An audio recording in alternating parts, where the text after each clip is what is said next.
So we're listening to K2D, which is Connecticut for the 13 Colonies event. And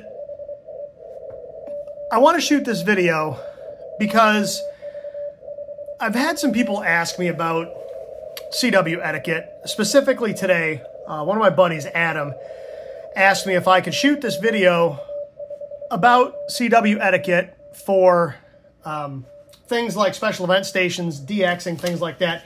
He was talking to people in his CW Academy advanced class about it, and he said it would probably be easier for me to shoot a video than it would be for him to try to describe it via text.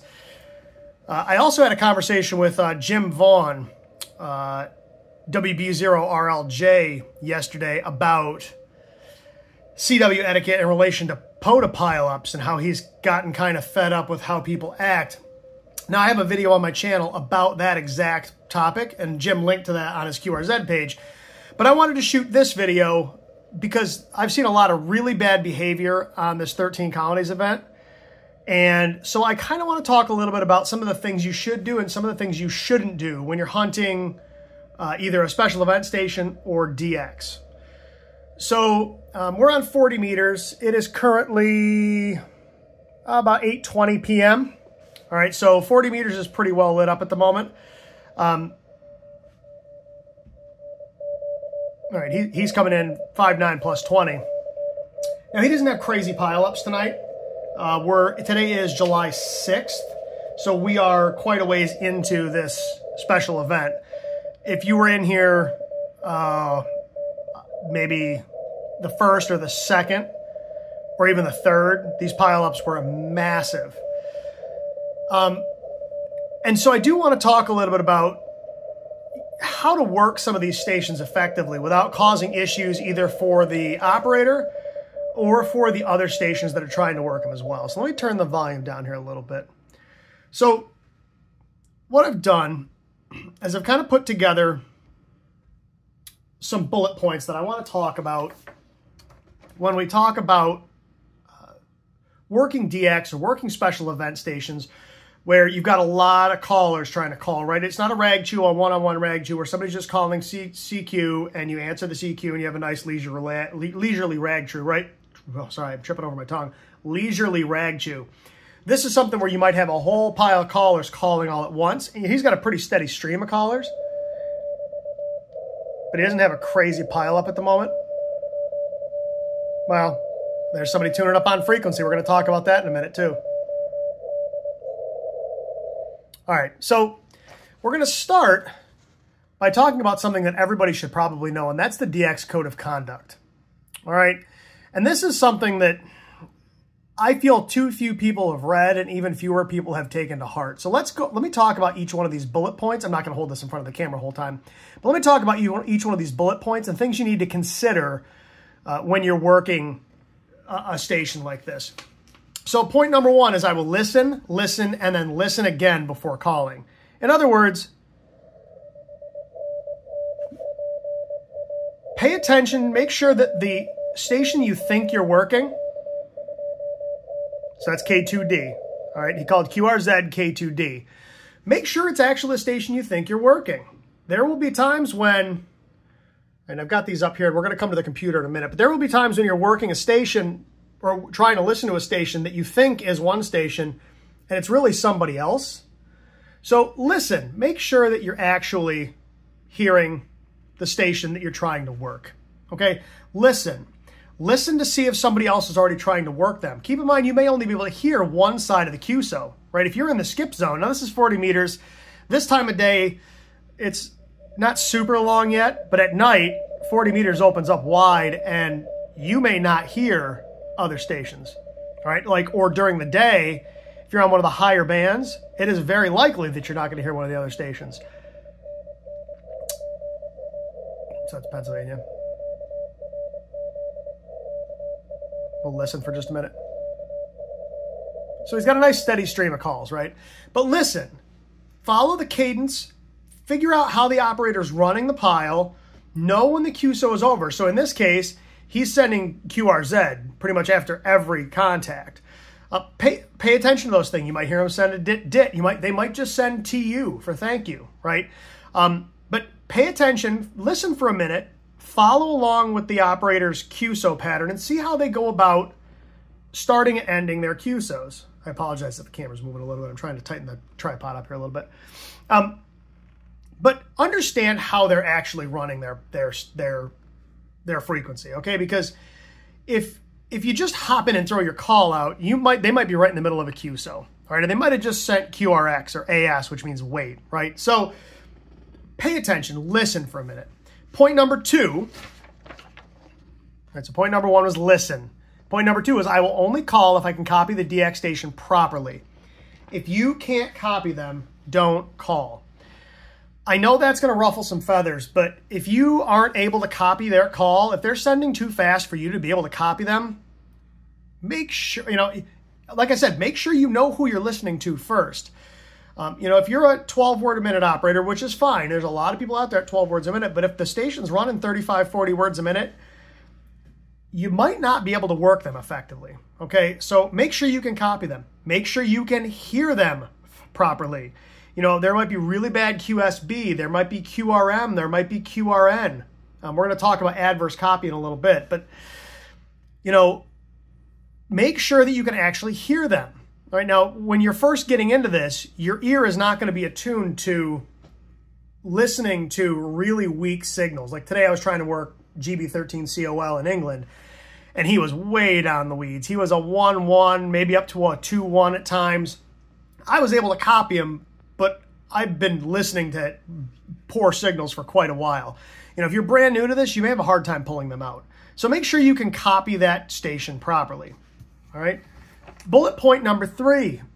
I will not trust the DX cluster and will be sure of the DX station's call sign before calling. So if you're not familiar with what a DX cluster is, we're going to talk about DX clusters in a minute, but they're places where people spot DX or special event stations. Just because the cluster says that a specific station is on a specific frequency doesn't mean that it necessarily is. A lot of times they'll be misspotted. People will maliciously spot things. People will spot stations without actually spotting. They'll just put a comment in like, hey, are you going to work CW? You'll see that in a minute. Or, hey, can we get you get some more 40 meters or whatever? So they may not even be on that frequency. So make sure, and this goes back to point number 1, listen, and point number 2, that you can copy them. Make sure that you can actually copy that station's call sign and that it actually is who you think you're working. All right. Point number 4, I will not interfere with the DX station nor anyone calling and will never tune up on the DX frequency or in the QSX slot. Do not tune up right on top of or right next to a DX or special event station, especially if they're running, be careful if they're running split, which we're going to talk about in a minute, because you might go off frequency a little bit and go right into the slot where they're listening. Okay, so when you tune up a little ways off. Don't tune like up or down 1. Go down, up or down several. All right, 3 or 4 and tune up. Try not to do it close to where they're working. Again, like I said, if they're working split, you might tune up right on top of the pileup. And don't tune up right on frequency. You just heard that a minute ago here. All right, somebody tuned up directly on top of him. That's obnoxious. Don't do that, okay? Point number 5, I will wait for the DX station to end a contact before I call. This one drives me bonkers. Do not send your call sign until they have finished the QSO. Wait until you hear however they're ending it. 2 dits, TU, QRZ, however they're ending. Like, and this goes back to listening. Pay attention to how they're ending those QSOs. Do not send your call sign until you've heard that QSO end. All right? Point number 6, I will always send my full call sign. Don't just send a partial, send the whole thing. That goes along with number 7. I will call and then listen for a reasonable interval, and I will not call continuously. Send your call sign once, all right? And listen. If it's a couple of seconds and they haven't come back with any calls or any partials, you can throw your call out maybe one more time. After that, stop, okay? Don't just keep calling over and over and over and over and over again. That is obnoxious, and I'm going to be honest with you, it makes me not want to work you, all right? You'll get your turn. Just throw your call out and then listen, okay? Number 8, I will not transmit when the DX operator calls another call sign, not mine. In other words, if I'm K2EJT, if somebody calls K3TYE, that's my buddy Joe, I should not answer. That's not my call sign. Only respond when you hear your call sign. All right. Number 9, I will not transmit when the DX operator queries a call sign not like mine. In other words, if the operator gets a partial, let's say I call and he gets the JT at the end of my call sign, and your call sign is N2KDT, which is my buddy Brian. All right, JT and DT don't really sound alike. The T does at the end, but the D doesn't and the J doesn't. Conversely, that K3TYE call I said, if he's looking for a K2 call, K3 shouldn't come back, okay? Only come back if you hear the letters or numbers or characters in your call sign. If they're looking for a W4 call and you're a K5, don't respond. If they send Z question mark or X question mark or B question mark and you don't have any of those in your call sign, do not respond, okay? Only respond if you have those characters in your call sign. Number 10, I will not transmit when the DX station requests geographic areas other than mine. They may ask for EU, South America, Africa, Asia, right, Oceania, whatever. They may look for specific numbers. They may be working only 1 calls or 2 calls or 3 calls, right? If they're working 5 calls and you're a 2 call, don't send your call sign, all right? If they're sending CQEU and you're in North America, don't respond, all right? You're not looking for calls from your specific geographic area, all right? Number 11, when the DX operator calls me, I will not repeat my call sign unless he has copied it incorrectly. In other words, if I hear da-da-da, da-da-da-da-da, da-da-da-da-da, which is K2EJT, I'm not going to send my call sign again. He copied it correctly the first time. I'm not going to send DE K2EJT. It's not necessary, right? This is not a formal rag chew. These are fairly quick, you know, high QSO rate QSOs. You don't need to send anything other than the required information for the contact, okay? Number 11, I will be thankful when I do make a contact, all right? So don't get all mad when you don't. Be happy when you did. And the last one is I will respect my fellow hams and conduct myself so as to earn their respect.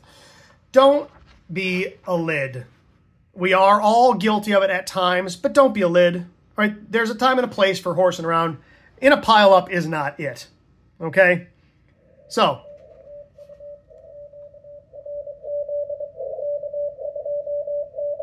that's the end of a QSO. QRZ K2D. Now he's looking for calls, all right? Now you would throw out your call sign. So let's work him. I've already worked him once. I haven't worked him on 40 meters though, so.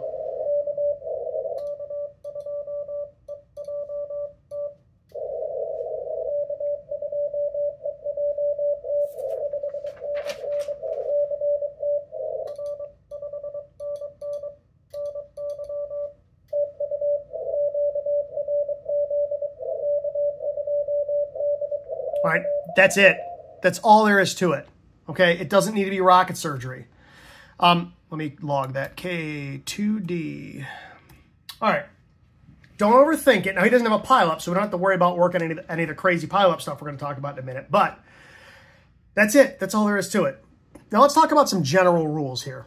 All right, make sure you are working within your privileges. So I am not an extra, so I should not be below 7.025.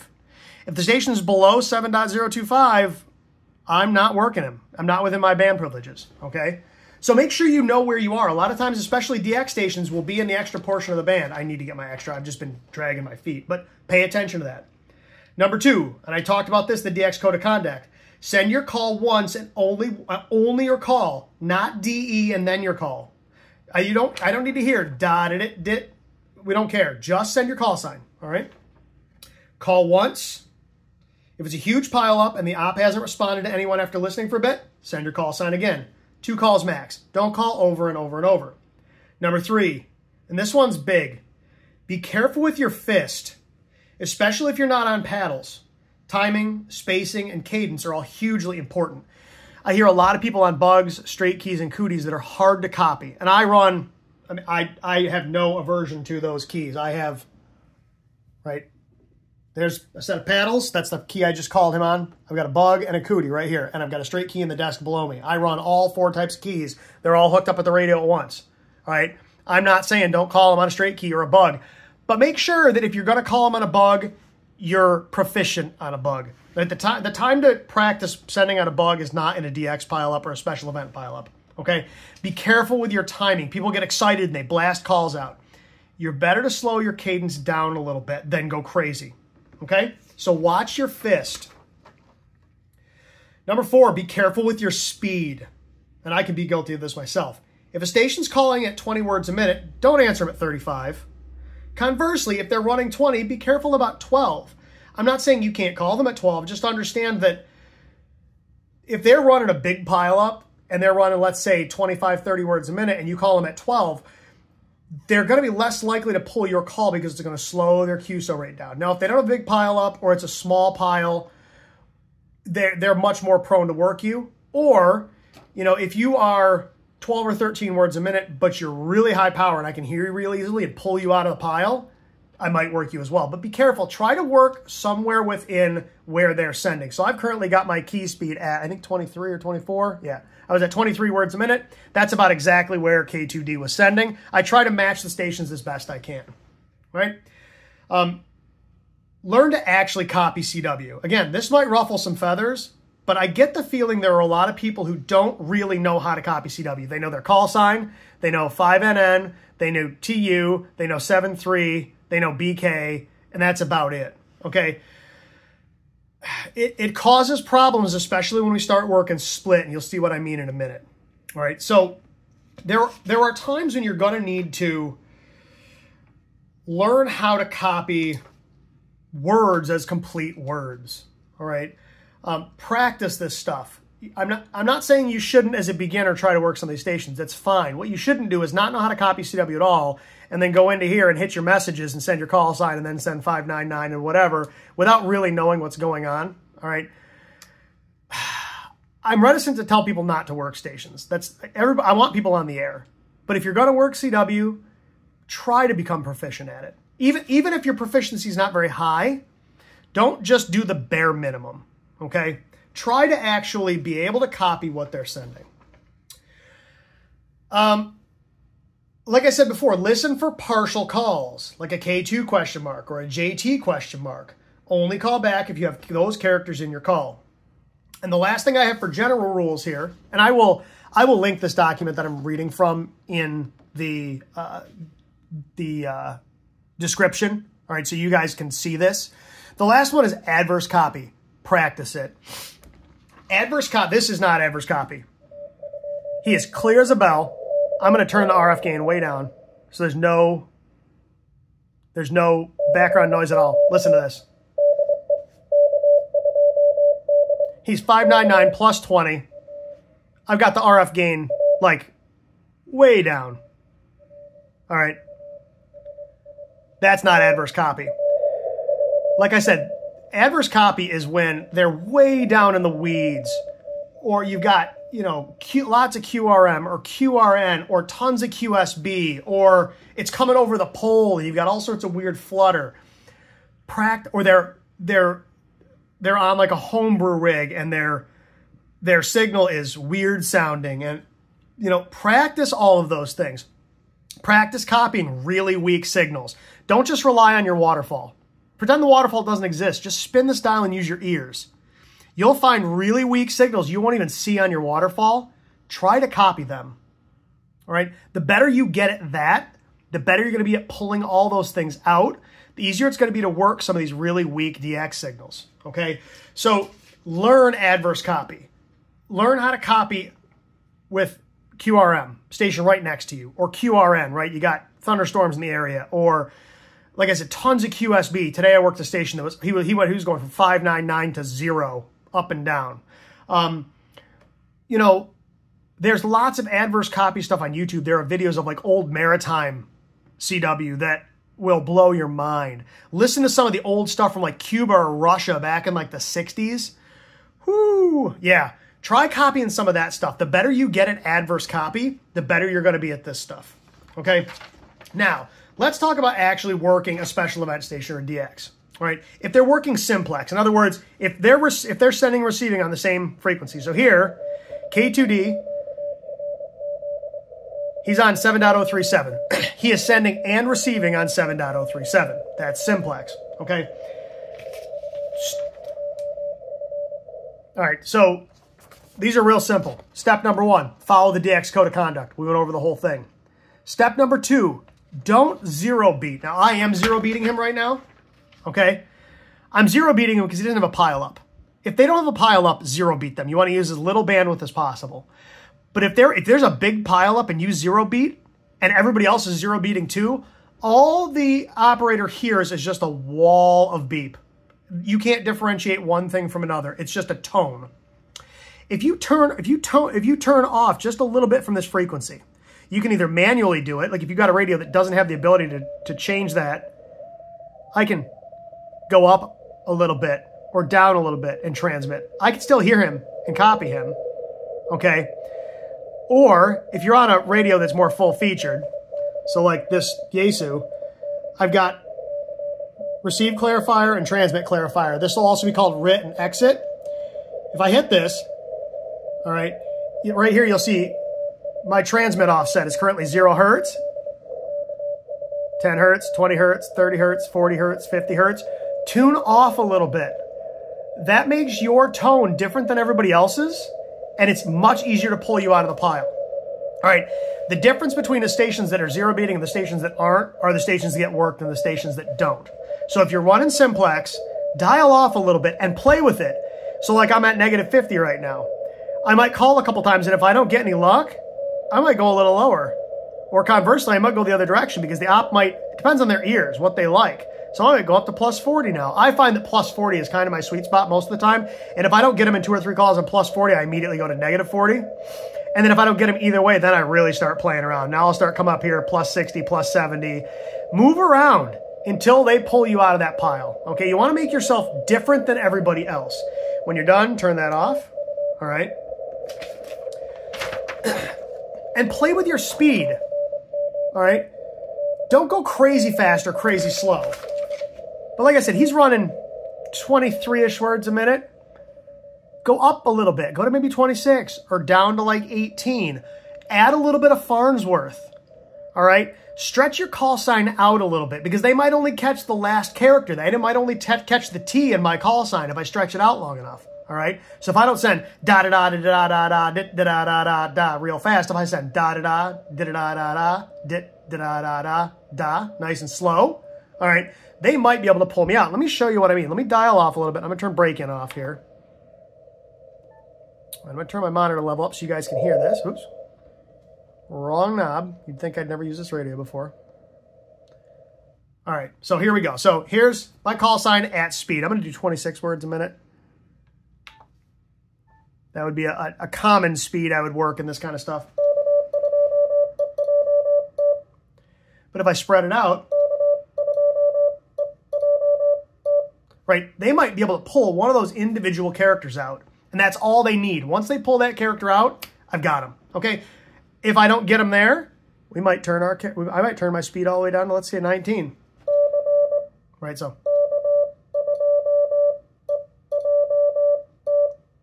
And I can tell you right now that if you got a lot of QRM or QSB, weak signals, slower CW is easier to copy. Don't go crazy slow. I'm not going to go down to like 12.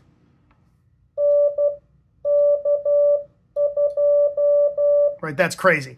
But like I said, 18, 19 is a whole lot easier to copy than...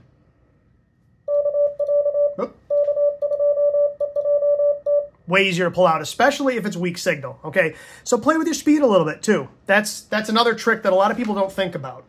So that's simplex. Simplex is pretty easy. Now let's talk about working split because this is where the littery comes out and this is where I want to punch myself in the head. All right, step number 1, rule number 1, follow the DX code of conduct. I'm just going to harp on that. Number 2, check the DX cluster to see if they're working split. So let's talk about the DX clusters for a minute. I've got 2 of them up on my computer here. So I was going to do screen share, but I don't think I'm going to bother. Let me turn my light off here. I don't think I'm going to bother. I think I'm just going to show you straight from my camera here. So let me bring you guys up. Okay, so I have two clusters up.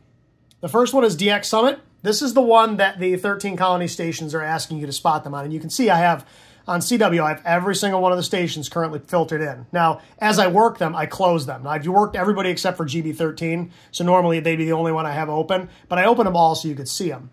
And if you scroll down, you'll see, so like WM3 Penn, he's on 034, all right? K2M is on 80 meters right now. All right, now this is what I was talking about, 14.035, GB13 COL. This is going to ping somebody's ham alert. Look what it says. Any CW tonight, question mark? That's not a spot. That's somebody being a tool, okay? That's why I said don't just blindly trust the DX clusters and don't just blindly trust ham alert, because anybody who's got GB13 COL in their ham alert got pinged when this idiot put this in here, okay? So be careful with that, okay? I don't see anybody spotted as split at the moment. All right, but it might say split or up one or something in the DX cluster. So I've got another one. I've got DX heat open. Let's see if this has anybody working. Let's filter this for CW. Where's my modes? CW. I don't care about phone, only CW. All right, let's see if anybody's working split right now.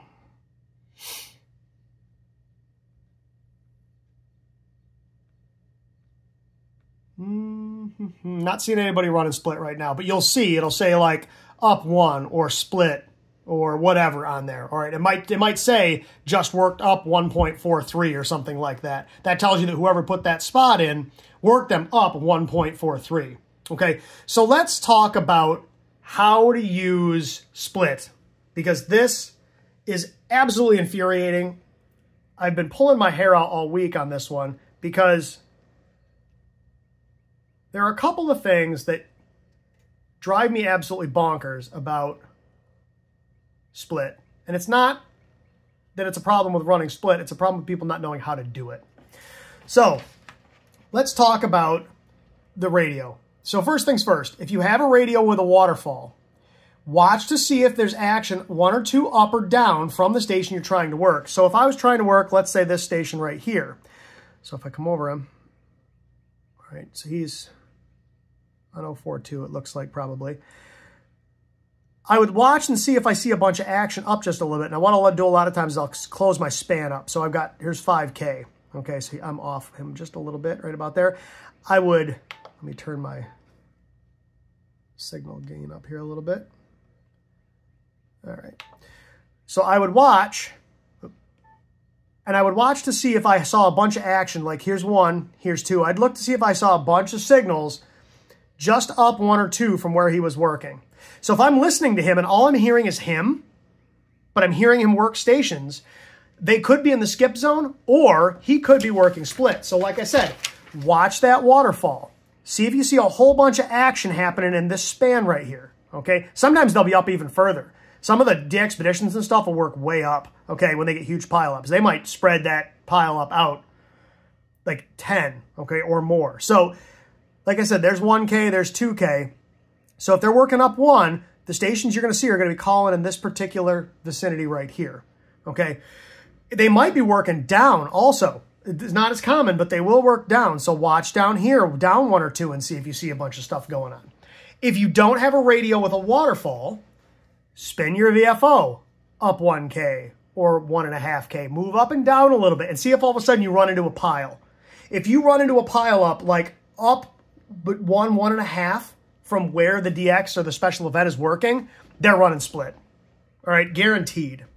So the next thing you need to do, all right, is once you think that they're working split, tune to them and listen. That goes back to rule number 1 on that DX code of conduct is listen, listen, listen, okay?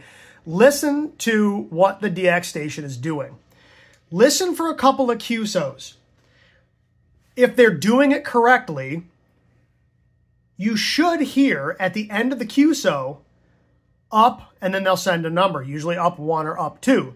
So you'll hear, make sure my break-in's still off. I didn't turn that back on, did I? No. All right, so you'll hear, so if they're running, so if I'm looking for calls, you might hear, all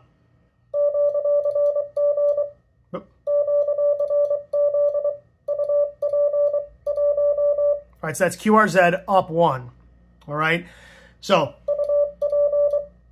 learn that word. Learn some instant word recognition on these, okay? Instant word recognition will hold you in good stead. Everybody knows 73, right? You don't need to even think about what that is, or CQ. Nobody needs to think about what that means. Up should get to be the same thing. You hear that, that tells you they are working split and they're working up. Like I said, sometimes they will send a number. So if they're working up 2, you'll hear.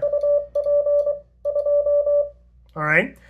They could be working down. They won't send the whole word down usually. They'll send DN. Oop.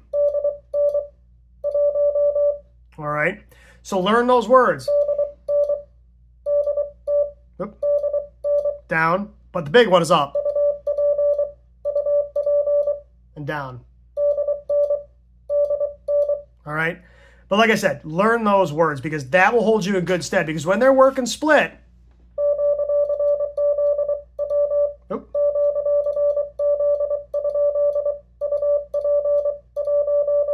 QRZ question mark, and then, or just QRZ. That was QRZ up 2. Okay, learn those words. And learn it at different speeds. So let's go way down to let's go to like 16. All right, if they're working slow, conversely, a lot of these stations are going to be running real fast. All right, they might even be going faster. All right, so learn how to copy those words as complete words. All right, it will hold you in good stead.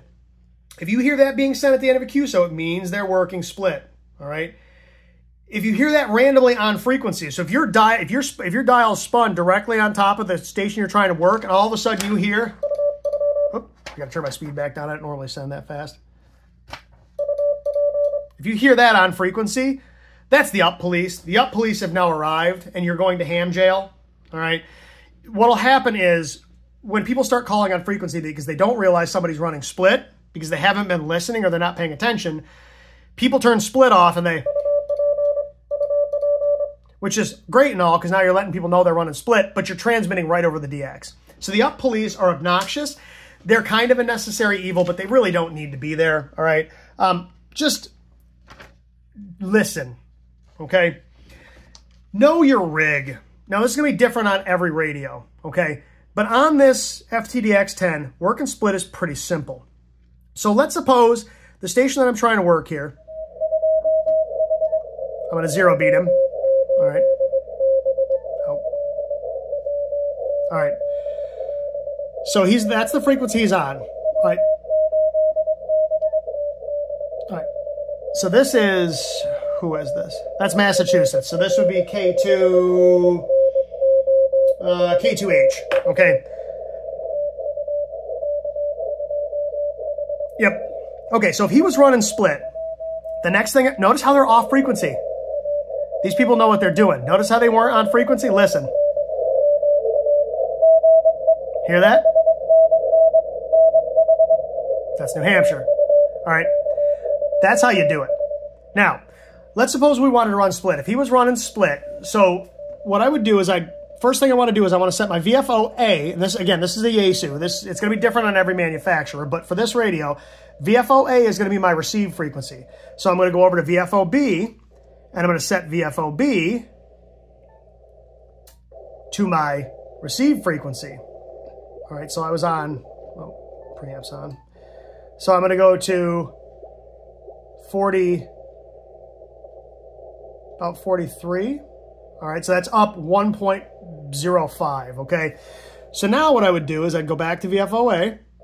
All right, now notice this is a lot louder because I don't have the filter on. The filter's wide open, the noise reduction's off, the DNR. I don't care about any of that stuff. The noise blank and the noise reduction's off. I'm not listening on this frequency. I'm listening on this frequency. All right, so now I've got VFO A on the frequency I want to listen to, VFO B on what I want to transmit on. All right. I'll work him real quick.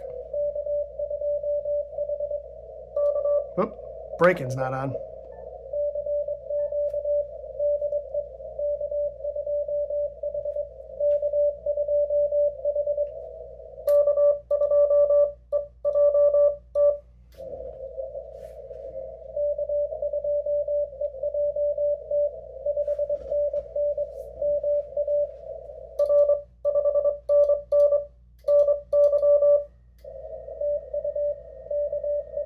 Log him, K2H. Okay, so like I said, now if we're going to work split, I've got VFO A where I want to listen, VFO B where I want to transmit. I just come over here, hit the split button. So if you look right here, this white line in the center is my transmit and receive currently, okay? What I'm going to do is you're going to see a little red arrow right there. When I hit split, watch what that little red arrow does. See how it moved? So now I'm listening here, but I'm transmitting way up here. Okay, so here's my receive frequency. Here's my transmit frequency. And notice now VFO-B is red. Okay, that tells me that I am now transmitting on VFO-B and listening on VFO-A. So now I'm working, that's up a little bit more than 1 from where the special event station is. Let me turn break-in back off so I don't accidentally send on him. Okay. I wouldn't anyway because I'm in split. I'd be up 1 from him. But anyway, all right, know your rig. Know how to turn this on and set it up. It's going to be different on an ICOM. I could show you on this. I've got a 705 over here, but I don't want to have to move radios around and stuff. If you've got a ICOM or some other rig, learn how to use split on that radio, okay? The other thing I'm going to tell you is 2 things. 1, if you got a radio with a waterfall, watch. When the station you're working comes in and sends, watch the frequency that the station that responds is calling on, okay?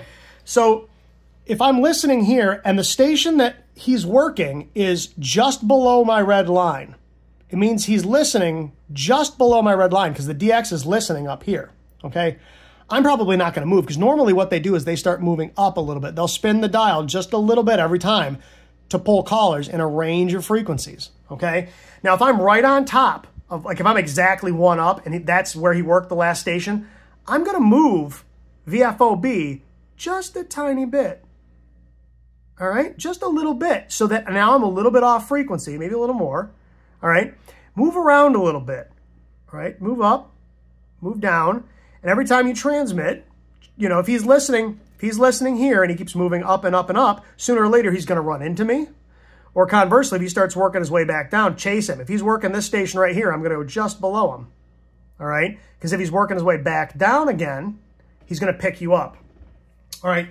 So move that transmit via, always leave your receive VFO where the DX is working. But move that transmit frequency up and down just a little bit. If they're moving up the band, get in front of them a little bit. Conversely, if they're coming back down, get ahead of them a little bit. Okay? Those tricks will hold you in good stead, okay? I don't want to make this video 8,000 years long, but what I do want to do is make sure that everybody understands that there are some good operating habits that you should have. Follow the DX code of conduct, all 13 steps. Listen, only call if you can copy the DX station properly. Don't trust the cluster. Verify it's who you think you're working. Don't interfere with the DX station or anyone calling. Don't tune up on top of them. Or don't tune up here. If they're working split, don't tune up here, all right? Always wait for them to end their QSO. Always send your full call sign. Call and then listen for a reasonable interval before you call again. Don't call continuously. Don't transmit when the operator calls another call sign. Don't transmit if he queries for partials unless it's your partial. Don't transmit when the station requests geographic areas other than yours. If they call you, don't repeat your call sign. Just finish the QSO, just like I did here. You saw me do it twice, okay? Be thankful when you do make a contact and respect your fellow hams. And then, like I said, follow those general rules. Make sure you're within your privileges. Send your call and only your call and not DE. Call once. If you don't hear him respond after a reasonable amount of time, call a second time and then stop. Be careful with your fist. If you're not on paddles, make sure your fist on that type of key is good. Even if you're on paddles, make sure your timing and cadence is good. Be careful with your speed. Don't go too fast or too slow. Actually learn how to copy CW. Don't just mash memories on your radio and pray. Listen for those partial calls so that you know if I hear JT, so if I hear, make sure break-in's off again. Yes, it is. If I hear, right, I know he's probably looking for me, and then I'm just going to respond with my call. Now, sometimes you might hear a K, he might say K2 question mark, so you might hear this. I might just respond with, he doesn't need my whole call again. I hear this. I just send this.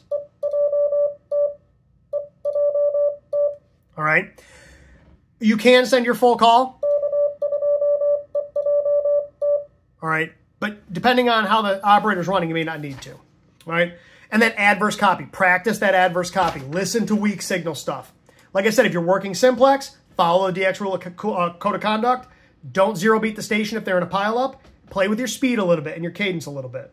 If you're working split, again, follow that DX code of conduct. Check the DX cluster and see if they're working split. Don't always trust a cluster, but if it says they're working split on the cluster, chances are they are. Take a look. All right. If you've got a radio with a waterfall, look for a pileup. If you don't have one, spin the VFO up. Keep going. Go up 1, 1.5, 2. Listen for a pileup. Know your rig. Know how to put it in split. And then, like I said, move around a little bit. Move that transmit frequency around a little bit. All right? Because they're going to be moving their VFO also. They're not just going to sit parked in one place. They're going to move up and down a little bit. Okay? So you want to play with your frequency a little bit. Folks, if you follow those rules, it's going to be easier for everybody. It's going to be easier for the DX because the pileup is going to be easier to manage. It's going to be easier for you to make those contacts. It's going to be easier for your fellow hams because they're not going to be screaming lid at their radio. All right? I don't mean to harp on these things, but I've heard a lot of really bad behavior, especially in this 13 Colonies event. It was bad last year. It's worse this year. Please, everybody, be respectful of your fellow hams. Be respectful of the station you're trying to work. This is all for fun. Don't take it so seriously. People get so mad. Now, yeah, if you go in like the POTA Discord, you'll see me complaining about GB13COL, but so does everybody else, okay? But don't take it so seriously. If you're getting mad at your radio, shut it off and go outside and get some sunshine, all right? At the end of the day, this should be fun, and if it isn't fun, why are you doing it? All right, everybody. So, like I said, I will link this document in the description so you can take a look at it. You can print it out. You can do whatever you want with it. There may be things you want to add to it. If people have things they think should be added to this list, put them in the comments. All right. If I think they're good, I'll throw them on this list too. Like I said, I would take a look at Jim Vaughn, WB0RLJ. Look at his QRZ page. He has, down at the bottom, he has a whole list of things for POTA hunters. Same idea. All right. Essentially how to not be a lid. All right. Like I said, at the end of the day, this should be fun. Be respectful and learn how to use your equipment. And like I said, when it comes to CW is a little different than digital or voice because everybody knows how to talk, well, pretty much. And with digital, the computer can understand the other computer. With CW, your brain is the computer, and you've really got to be able to copy that code, at least some of it. I'm not saying you need to be a super whiz-bang QRQ op that, you know, can have a free-flowing conversational rag chew at 40 words a minute. But know the basics. Know how to copy your call. Know how to copy some basic words, right? If somebody comes back to you with, whoop, whoop, I'm transmitting. Fortunately, I'm not on top of him. Whoop. All right. If you hear that, right, then you know someone is looking for a call. All right. Know how to copy some of those words. Some of that instant word recognition is going to go a long way. Aaron Bowman, W4ARB, calls it your CW vocabulary. Build your CW vocabulary. It's going to hold you in really good stead. All right, everybody. So I really appreciate you watching. Like I said, this wasn't supposed to be a rant. This is just more of an instructional kind of thing so that people understand the do's and don'ts. And like I said, I'm sure I missed things. But at any rate, everybody, I really do appreciate you watching. Thank you so much. And until next time, 7-3.